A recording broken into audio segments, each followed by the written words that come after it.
Yes सरकार, next point chapter number 30, baggage, postal articles and stores. सुनना दिल थाम के, बहुत अच्छा पॉइंट है, छोटा सा पॉइंट है। बैगेज, सर बैगेज होता क्या है? बैगेज का डेफिनेशन बोलता है baggage includes unaccompanied baggage but does not includes motor vehicles. Okay, baggage होता क्या है? Personal belonging of a passenger provided those are not in commercial quantity. अगर आप आउट ऑफ इंडिया गए, वापस इंडिया में आ रहे हो, तो जो आपके पास लगेज है, जो बैगेज है, वो स्कोप में कवर होता है इसके। अच्छा, it includes unaccompanied baggage also but does not include motor vehicle. Okay sir, अगर आप बाहर से आ रहे हो और बोनाफाइड बैगेज अगर आपके पास है तो कोई कष्ट नहीं लगता है, पर अगर आप बाहर से आए हो और नए गुड्स साथ में लेके आए हो, तो न्यू गुड्स जो लेके आए आप, उस पे सर एक लिमिट तक एग्जिबिशन दिया हुआ है, उससे एक्सेस पे क्या लगता है? कष्ट लगता है। पर हाँ, ध्यान रखना, वो goods should not be for the purpose of business और कॉमर्स एक्टिविटी। सर आपके पर्सनल यूज के लिए गुड्स होना चाहिए या गिफ्टिंग के लिए गुड्स होना चाहिए, तो ये बैगेज के स्कोप में आएंगे, नहीं तो आपको कोई एग्जिबिशन नहीं मिलता। ओके सर, ध्यान रखना बेटा, अगर आपने कोई गुड्स इंपोर्ट किया, अगर आप कोई बैगेज लेके आ रहे हो, तो जिस दिन आप कस्टम पोर्ट पे आएंगे, सर कस्टम पोर्ट या एयरपोर्ट, वहीं पे आपको बैगेज प्रेजेंट करना पड़ता है, वहीं पे डिक्लेरेशन देना पड़ता है कि मेरे बैगेज में ये कंटेंट है। Okay sir, relevant date for rate of duty and tariff value अगर कस्टम लगना है तो वही डेट रिलेवेंट होती है। और at present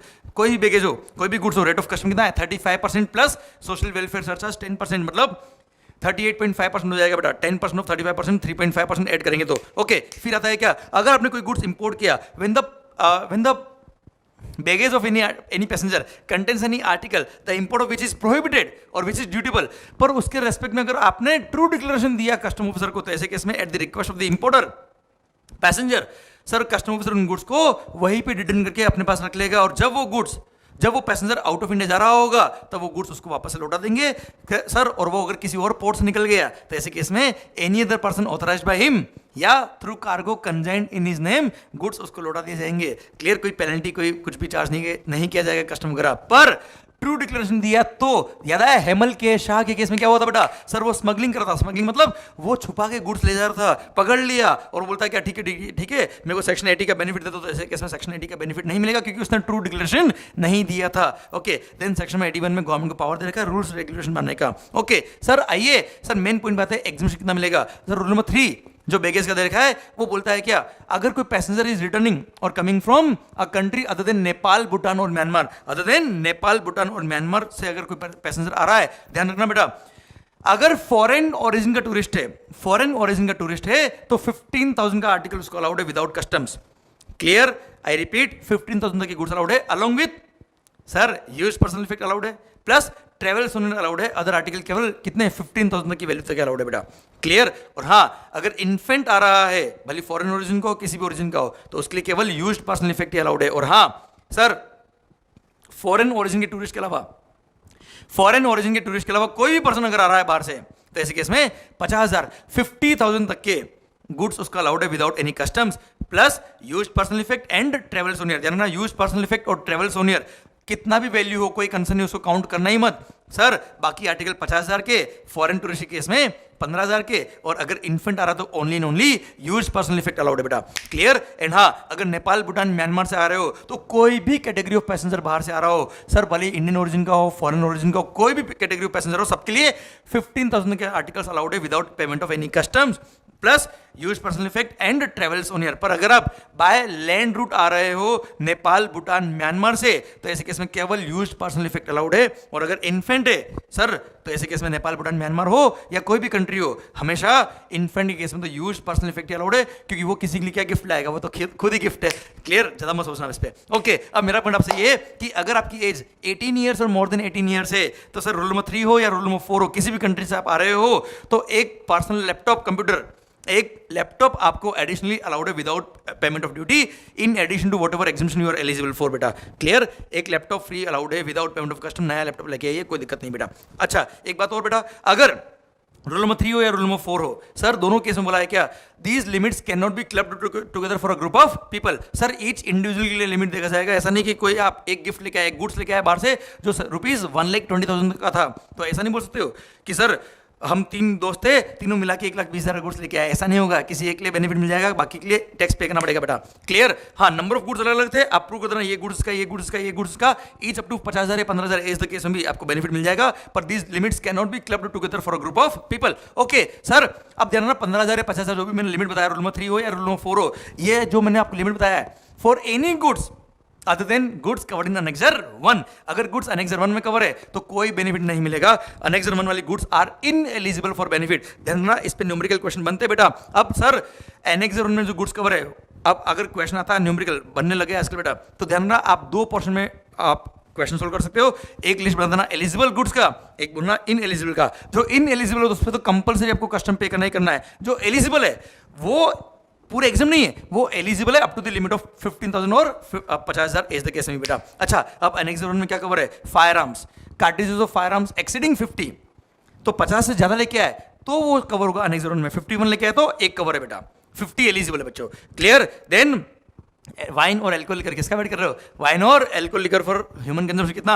up to 2 litre, जो अनेक्सर 1 में कवर नहीं, पर एक्सीडिंग 2 लीटर हुआ तो अनेक्सर 1 में कवर हो जाएगा। 3 लीटर लेके आया तो 1 लीटर अनेक्सर 1 में कवर है और 2 लीटर एलिजिबल एग्जामिनेशन के लिए। ओके सर बेवड़ो, sir cigarettes exceeding 100 sticks, cigars exceeding 25 और tobacco exceeding 125 grams. Then sir television कौन सा? एलसीडी, एलईडी और प्लाज्मा, एंड गोल्ड और silver in any form other than ornament, ये सब अनेक्सर 1 में कवर है, इनके लिए कोई बेनिफिट नहीं है, ये इनएलिजिबल हो जाएंगे। और अगर ये गुड्स है आपके पास, ध्यान रखना, जैसे आप स्टिक्स कौन सी सिगरेट्स वाली सुट्टा होए कितना लेके आए? 120 स्टिक्स लेके आए तो 100 एलिजिबल है, एक्सीडिंग 100 एलिजिबल नहीं, मतलब 20 एलिजिबल नहीं है, तो उन इन एलिजिबल गुड्स के लिए आपको कंपलसरी कस्टम पे करना पड़ेगा बच्चा। ओके सर, बाकी के लिए एलिजिबल हो जाएगा, और जो एलिजिबल है वो अप टू 50,000 या 15,000 एज द केस में भी उस अमाउंट तक एलिजिबल रहेगा। उससे एक्सेस पे 35% प्लस सोशल वेलफेयर सर्चार्ज लग जाएगा बच्चों। ओके नाउ है additional examination for jewellery. Then rule number 5 sir gentleman passenger, हाँ याद आ रहा है, क्लास में स्माइल आ रही मुंह पे।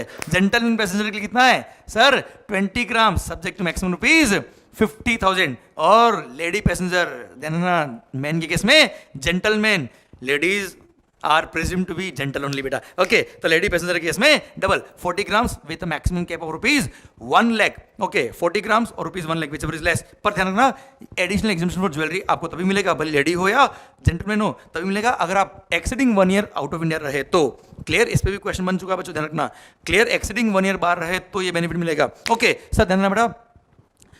रूल नंबर 6, अच्छा एक बात और बता देता हूं आपको, मान लो कोई पैसेंजर आउट ऑफ इंडिया से आ रहा है, उसके पास ज्वेलरी, जो नई ज्वेलरी लाया और कुछ लेके नहीं आया, तो रूल नंबर 5 का बेनिफिट भी उसको मिलेगा अगर 1 ईयर से ज्यादा रहा तो। रूल नंबर 3 और 4 का जो नॉर्मल बेनिफिट है वो भी ज्वेलरी के लिए होता है। अनेक्सर 1 में कवर क्या है? गोल्ड और silver in any form other then ornaments. Ornament लेके आए तो अनेक्सर 1 में कवर नहीं है, एलिजिबल बेनिफिट के लिए रूल नंबर 3 और 4 के लिए बेटा। ओके और एडिशनल अलाउंस ये वाला मिल जाएगा रूल नंबर 5 में अगर आप मोर देन 1 ईयर रहे तो। ओके रूल नंबर 6 बोलता है क्या? Additional allowance on transfer of residence. अगर आप आउट ऑफ इंडिया रहते हो और अपना घर शिफ्ट कर रहे हो हिंदुस्तान में, sir made in China now make in India, अब ऐसे केस में आप हिंदुस्तान में आ रहे हो या आप किसी प्रोफेशन के लिए आउट ऑफ इंडिया गए थे और अब इंडिया में वापस लौट रहे हो, और अगर आपका आउट ऑफ इंडिया जो स्टे था वो मोर देन 3 मंथ था पर अप टू 6 मंथ था तो यूज्ड, तो सर ऐसे केस में पर्सनल और हाउस होल्ड आर्टिकल भी एडिशनली अलाउ किए रूल नंबर 6 के अंदर। और रूल नंबर 6 बोलता है क्या?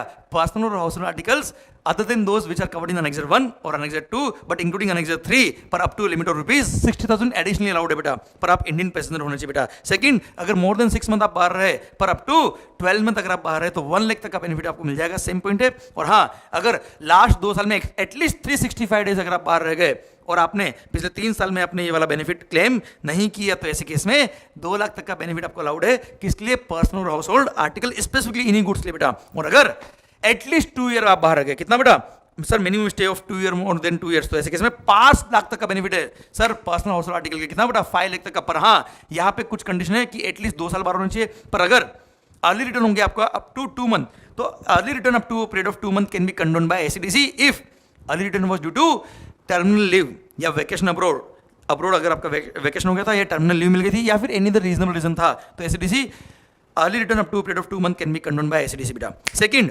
सर लास्ट 2 साल में जब आप बाहर रहे थे, आप इंडिया में बार आए on short visits in India, your total period of stay in India should not exceed 6 month, पर रीजनेबल केस के केस में, एक्सेप्शनल केस में कमिश्नर आपको अलाउ कर सकता है। एंड सर आपने पिछले 3 साल में ये वाला बेनिफिट आपने कभी लिया हुआ नहीं होना चाहिए बेटा, तो आपको बेनिफिट मिलेगा। ओके अब रूल नंबर 7 बोलता है करेंसी के केस में फेमा रेफर करिए बेटा, फेमा के रूल्स अप्लाई होंगे, यहाँ पे करेंसी के लिए कुछ नहीं बोला है। रूल नंबर 8 बोलता है क्या? Unaccompanied baggage. सर ध्यान रखना बेटा, अभी हमने बात करी थी क्या? बैगेज इंक्लूड्स अनअकम्पनीड बैगेज, पर अगर मतलब बैग पे लाया गया आप बाद में आए, या आप बाद में आए बैग पे लाया गया, बैग पे लाया गया आप बाद में आए, या आप पे ला गए बैग बाद में, कितना बाद में आए साहब? कोई टाइम लिमिट होगी, तो बोला है क्या, अगर पैसेंजर यहाँ पे आ गया उसके बाद बैग अगर उसका आ रहा है तो it should be dispatched within 1 month. कितने महीने में बेटा? It should be dispatched within 1 month of his arrival in India plus further period which may be allowed by ACDC. Second case, अगर बैगेज पहले आ गया आप बाद में आ रहे हो तो you should arrive in India with in 2 month plus extension allowed by AC DC. अगर एक्सेप्शनल केस आपके थे sir beyond your own control, आप नहीं आ पाए विद इन 2 मंथ, तो ऐसे केस में AC DC can allow you the extension but total period can not exceed 1 year. Clear? उसमें आप आ गए तो वो बैगेज अनअकाउंटेड बैगेज के स्कोप में आ जाएगा, नहीं तो उसको नॉर्मल इंपोर्टेड गुड्स मानते हुए नॉर्मल कस्टम का प्रोविजन लगा देंगे उस पर। एंड सर रूल 9 बोलता है क्या, application of this rules to crew members. भाइयों क्रू मेंबर के लिए बेनिफिट अलाउड नहीं है except on their last visit. जब उनका सर कॉन्ट्रैक्ट टर्मिनेट हो रहा होगा तो लास्ट विजिट जो होगा तब नॉर्मल रूल के जो बेनिफिट है उसको क्रू मेंबर को मिल जाएंगे, बाकी हर ट्रिप पे उसको बेनिफिट नहीं मिलेंगे एक्सेप्ट अगर क्रू मेंबर्स बाहर से आ रहा है और क्या लेके आ रहा है, items like chocolates, cheese, cosmetic, lipstick वगैरह याद है बेटा आपको, और any other petty gift item up to value not exceeding ₹1500 तक का हर ट्रिप में उसका अलाउड है। अदरवाइज उससे एक्सेस लेके आया तो उसको कस्टम पे करना पड़ेगा साहब। क्लियर? ये खत्म होता है क्या बैगेज के प्रोविजंस। आगे कहा सर इंपोर्ट बाय पोस्ट या ऑथराइज्ड कुरियर। बेटा ऑथराइज्ड कुरियर भी यहाँ पे ऐड कर दिया गया है। अब सर देखना इंपोर्ट एक्सपोर्ट बाय पोस्ट या कुरियर भी होता है, आपको पता है बेटा। अब सर इंपोर्ट या एक्सपोर्ट बाय पोस्ट होता है तो क्या प्रोसीजर है? सबसे पहली बात तो जब इंपोर्ट बाय पोस्ट होगा तो सर जब पार्सल आएंगे तो उसके अनलोडिंग के लिए कस्टोडियन के प्रोविजन अप्लाई नहीं होते, वहाँ पे एंट्री इनवर्ट की कोई जरूरत नहीं होती, उसको अनलोड करके डायरेक्टली दे देते हैं किसको? पर्सन इंचार्ज को। सर कौन सा पर्सन इंचार्ज बेटा? जो ऑथराइज पर्सन होगा कुरियर का, ऑथराइज कुरियर का या पोस्टल अथॉरिटी बेटा, उसको दे दिया बेटा। वो क्या करेगा, उन पार्सल पे सब पे कंप्लीट डिक्लेरेशन लिखा होता है। बाय पोस्ट जब भी गुड्स एक्सपोर्ट या इंपोर्ट होता है तो पार्सल पे आपको लिखना पड़ता है क्या? कंप्लीट डिक्लेरेशन रिगार्डिंग गुड्स का वैल्यू क्या है, डिस्क्रिप्शन क्या है, HSN कोड क्या है, सब कुछ लिखना पड़ता है बेटा। उसके बेस पे वो पोस्टल अथॉरिटी क्या करेगा, एक लिस्ट बनाएगा, या authorise person of the authorise courier क्या करेगा, लिस्ट बनाएगा उन पार्सल पे जो डिक्लेरेशन लिखा उसके बेस पे। वो लिस्ट को वो पोस्टल अथॉरिटी या ऑथराइज ऑफिसर ऑफ कुरियर क्या करेगा, सबमिट करेगा किसको? कस्टम ऑफिसर को। और जिस दिन उसे सबमिट किया that date is the relevant date for the purpose of rate of duty and tariff value in case of import of goods, in case of sir import of goods by post या authorise courier. Clear? अब sir वो proper officer क्या करेगा, उस list को check करेगा, देखेगा क्या इन पे कस्टम लगना है कि नहीं लगना है। नहीं लगना है तो it will be allowed to be delivered at consignee address पर। अगर लगना है तो सर कंजनी को इंटीमेट करेंगे, इसका कस्टम पे करो, हम डिलीवर करेंगे, नहीं तो डिलीवर नहीं करेंगे। ओके सर जिस दिन वो लिस्ट सबमिट करी, relevant date for rate of duty and tariff value क्या होगा बेटा? जिस दिन लिस्ट सबमिट करी पोस्टल अथॉरिटी ने किसको? कस्टम ऑफिसर को, वो दिन या अराइवल ऑफ वेसल या aircraft whichever is later. Okay अब sir in case of export relevant date for rate of duty, in case of export relevant date of duty क्या होता है? जिस दिन असेसिन ने, आई रिपीट, जिस दिन असेसिन ने पार्सल दिया पोस्टल अथॉरिटी को, आई रिपीट, जिस दिन असेसिन ने पार्सल दिया किसको? पोस्टल अथॉरिटी को, that is the relevant date in case of export. Consignor ने पोस्टल अथॉरिटी को या authorised officer of the courier को जिस दिन पार्सल दिया that is the relevant date in case of export by post या courier बेटा। ओके सर और डेट ऑफ फाइलिंग क्लेम का मानते हैं जब वो सर वो ड्रॉबैक के केस में आता है बेटा, जिस दिन क्लेम देता है पोस्टल अथॉरिटी को इसको कस्टम ऑफिसर को, वो था date of filing of claim drawback के केस में बेटा। पर relevant date for rate of drawback and rate of duty क्या होता है? जिस दिन पार्सल दिया कंजर्नर ने किसको? पोस्टल अथॉरिटी को या ऑथराइज ऑफिसर ऑफ कुरियर को बेटा। ओके सर ध्यान देना बेटा, सर जो भी प्रोविजन पोस्ट में अप्लाई होते हैं वो सब ऑथराइज कुरियर में भी अप्लाई होंगे। रूल्स रेगुलेशन बनाने के पावर इनको दे रखे बच्चों। क्लियर? डन। ओके सर आ रहा है क्या इन केस ऑफ स्टोर्स, सेक्शन में 85 से लेकर 90। स्टोर्स क्या होते हैं? दीज आर पार्ट्स कंपोनेंट्स और कंज्यूमर्स या accessories which are required to run the vessel या aircraft, which are consumed on board the vessel या aircraft. Okay सर अगर आपने फॉरेन गोइंग वेसल या एयरक्राफ्ट को कोई भी गुड्स सप्लाई किया एज ए स्टोर तो उसको एक तरह से एक्सपोर्ट तरह माना जाता है, वहाँ पे ड्रॉबैक भी मिलता है आपको। और वहाँ पे अगर आपने इंपोर्ट पे कस्टम पे किया तो वहाँ पे 100% ड्रॉबैक मिलता है इंस्टेड ऑफ 98% बेटा।